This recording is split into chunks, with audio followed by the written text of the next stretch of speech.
Yeah, g'day. Kieran McIntyre from the TAB here, and we've got 6 games to look at this week. The first of which is on Friday night in Palmerston North, the Hurricanes versus the Force. Now, I'm pretty bullish about this one. I'm pretty confident. I reckon Hurricanes 13+ victory here. They're coming off a bye. They've got Weepu linking into Conrad Smith coming back with Nonu there as well. They're looking good. They're looking solid in the scrums. I know it hasn't been their season, but this for me is their chance. Okay, the Force might have beaten the Bulls last 3 weeks ago, but since then they have performed very poorly, only drawing against the Brumbies last week, 13-all. So I think Hurricanes 13+ here, and I'm quietly confident about it. The next match, Highlanders versus the Lions.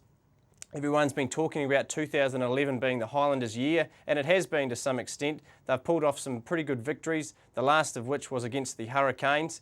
And they'll be pretty confident coming off the bye as well. Against the Lions side who have struggled, they've done all right, they've got the odd victory, but they really are the worst side in the competition, and I'm expecting a Highlanders victory here, very comfortably, in fact, 13+. Now the next game, Brumbies versus the Stormers. We all saw the Stormers sneak a win against the Blues last week. That was in controversial circumstances. Reviews now say that it wasn't a try, that's regardless. That they've now secured the points, they've beaten the Blues, and I think they're going to do it again. The Brumbies, they drew last week against the Force, and then they lost to the Lions. They are abysmal this year, and I'm not the only one saying it, and I'm not scared to do so again, to be honest. Stormers 13+, that's where my money will be going, no doubt. The next match, Sharks versus the Waratahs. This one should be a little bit closer. The Waratahs haven't had their best season, and they are having to travel.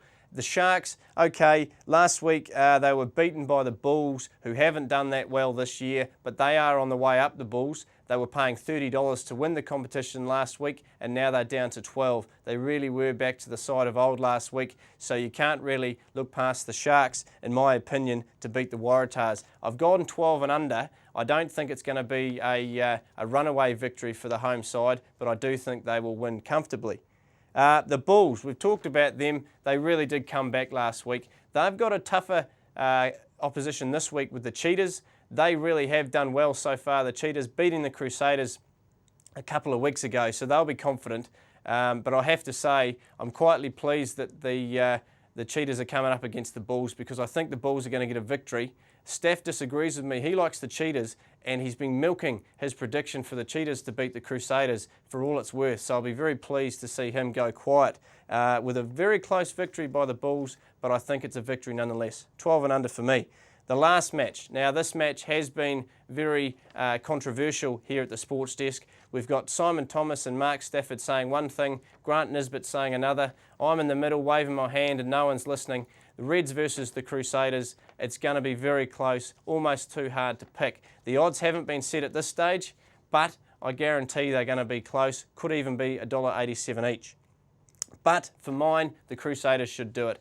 The Reds are number 1 on the table for a reason. Crusaders are currently 4th, but I believe they're on the way up. The way they performed last week against the Chiefs was very admirable.